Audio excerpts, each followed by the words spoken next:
वहीं राज्यसभा की 56 में से 41 सीटें ऐसी हैं जहां निर्विरोध प्रत्याशियों को निर्वाचित कर दिया गया, यानी कि उनको सीधा राज्यसभा की टिकट दे दी गई क्योंकि उनके खिलाफ कोई प्रत्याशी मैदान में नहीं था। 41 राज्यसभा सदस्य निर्विरोध निर्वाचित घोषित किए गए हैं। इनमें से 20 बीजेपी के हैं, कांग्रेस के 6 हैं, तृणमूल के 4 हैं, वाईएसआरसीपी को 3 हैं, राजद और बीजेपी की 2-2 सीटें ऐसी हैं जहां निर्विरोध निर्वाचन हुआ है।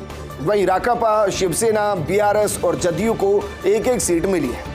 3 राज्यों की 15 सीटों पर 27 फरवरी को मतदान होगा। इनमें हिमाचल प्रदेश है, कर्नाटक है और उत्तर प्रदेश की 15 सीटें शामिल हैं। दरअसल जो राज्यसभा प्रत्याशी पहुंचते हैं उसके लिए जरूरी होता है विधानसभा के अंदर संख्या बल का होना।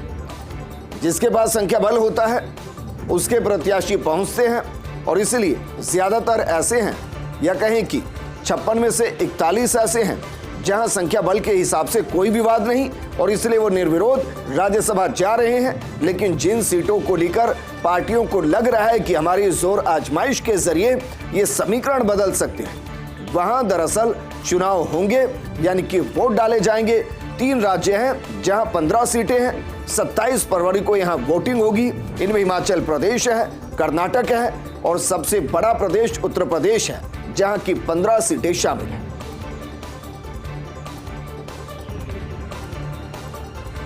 और बात करते हैं मुख्यमंत्री बचनलाल शर्मा के बाड़मेर दौरे की। आलपुरा में मंदिर प्राण प्रतिष्ठा में मुख्यमंत्री बचनलाल शर्मा का संबोधन।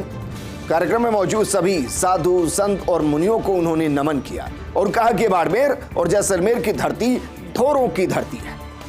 मुझे समारोह में आमंत्रित करने पर मैं आभारी हूं। फसल की कटाई होने पर आलमजी महाराज को याद करते हैं। यहाँ के मालानी घोड़ों की पहचान पूरे देश के अंदर है, पूरे विश्व के अंदर है। दुनिया में हमारी संस्कृति की पहचान है और ये अनूठी है। पहले हमारी सभ्यता और संस्कृति पर हमला होता था, लेकिन वो खुद हमारी सभ्यता और संस्कृति में समा गए। आज 4 धाम की यात्रा बड़ी सहजता और सुगमता से होती है। कांग्रेस ने हमेशा तुष्टीकरण की नीति की। हमने राम मंदिर का निर्माण करवाया और तारीख भी बताई। दरअसल जब कहा जा रहा है कि तारीख भी बताई, तो कांग्रेस तंज कसती थी बीजेपी पर कि राम मंदिर के नाम पर सियासत करते हैं, और कांग्रेस एक मुहावरे का इस्तेमाल भी करती थी कि राम लल्ला हम आएंगे, मंदिर वहीं बनाएंगे, तारीख नहीं बताएंगे, साल नहीं बताएंगे। और इसके जरिए बीजेपी पर लगातार हमला होता था और इसका भी जवाब मुख्यमंत्री ने दिया कि हमने राम मंदिर का निर्माण करवाया, तारीख भी बताई, साल भी बताया और भव्य मंदिर का निर्माण भी करवाया। वहीं पेपर लीक को रोकने के लिए एसआईटी का गठन किया। यह भी एक महत्वपूर्ण मुद्दा जो विधानसभा चुनाव के दौरान जोर शोर से उठा और बीजेपी सरकार ने कहा कि उनकी सरकार बनते ही सबसे पहले पेपर लीक को रोकने के लिए एसआईटी का गठन होगा। मुख्यमंत्री ने यह भी किया। सिर्फ इतना नहीं, पेपर लीक के दोषियों को पकड़ा जा रहा है, कार्रवाई की जा रही है। उन्होंने आगे कहा कि आज हमारे देश की सीमाएं सुरक्षित है, जहां अपराध और अपराधी को कोई जगह नहीं है। एक शॉर्ट मूवी भी इसको लेकर तैयार की गई है। कहीं कि लोकसभा चुनाव को लेकर एक कैंपेन तैयार किया गया है।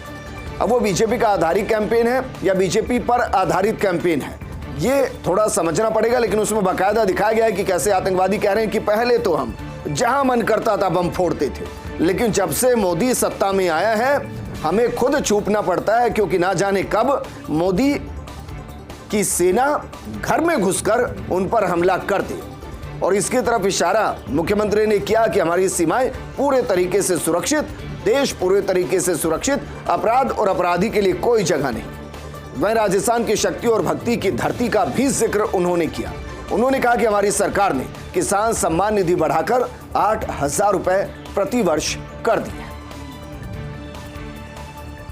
आगे बढ़ते हैं और बात करते हैं वरिष्ठ संवाददाता विनोद सिंह चौहान की एक्सक्लूसिव रिपोर्ट की। ताजेवाला हेड से पेयजल के मामले पर भजनलाल सरकार की त्वरित कार्रवाई। राजस्थान हरियाणा की डीपीआर की एमओयू के तुरंत बाद दिल्ली में बड़ी बैठक। WRD वाटर रिसोर्सेज डिपार्टमेंट के मंत्री सुरेश सिंह रावत और वाटर रिसोर्सेज डिपार्टमेंट के अतिरिक्त सचिव भुवन भास्कर मौजूद रहे। ऊपरी यमुना रिव्यू कमेटी के साथ हो रही महत्वपूर्ण बैठक में हरियाणा सरकार के आला अधिकारी भी मौजूद हैं। केंद्रीय जल शक्ति मंत्री गजेंद्र सिंह शेखावत की मध्यस्थता में एमओयू किया गया था।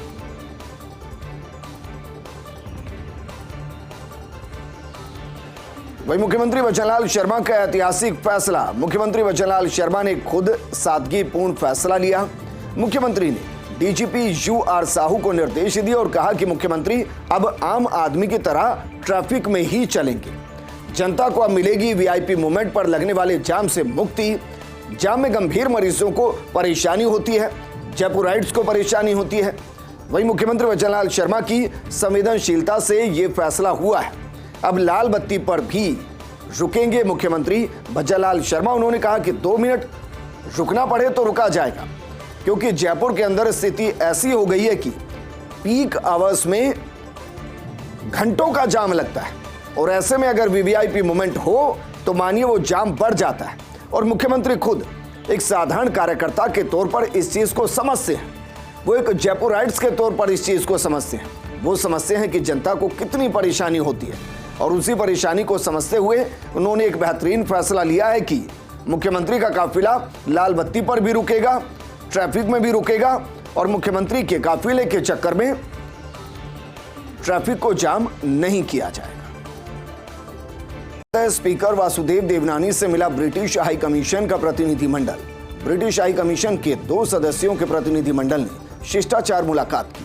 ब्रिटिश हाई कमीशन में DCH Steve heckling, British high commission में ही राजनीतिक सलाहकार एमी रनीनग्गा का स्वागत किया गया।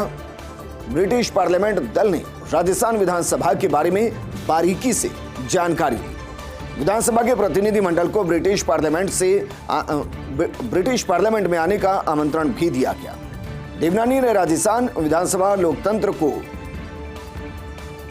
जिस तरीके से देश का लोकतंत्र मजबूत है उसको लेकर देवनानी ने राजस्थान की विधानसभा और लोकसभा को लोकतंत्र का मंदिर बताया।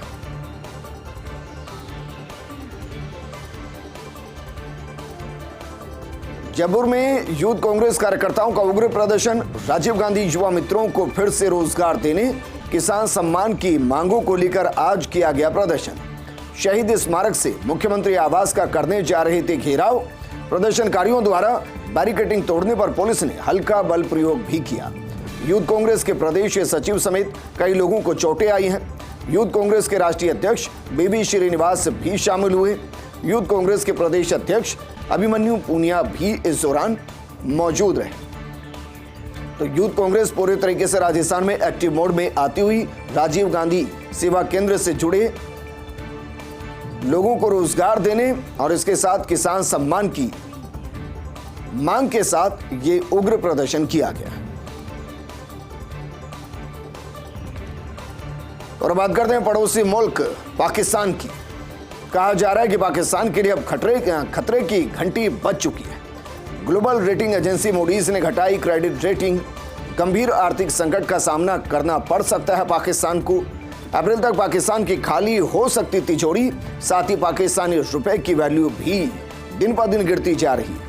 पाकिस्तान का 1 रुपया भारत के 30 पैसे के बराबर है। 1 अमेरिकी डॉलर की कीमत पाकिस्तान के 277 के बराबर पहुंच चुकी है। 2024 में पाकिस्तान को चुकाना है 49.5 अरब डॉलर का कर्ज। और मानिए पूरा पाकिस्तान बिक भी जाए तो भी इतना पैसा चुकाने की स्थिति में नहीं आएगा।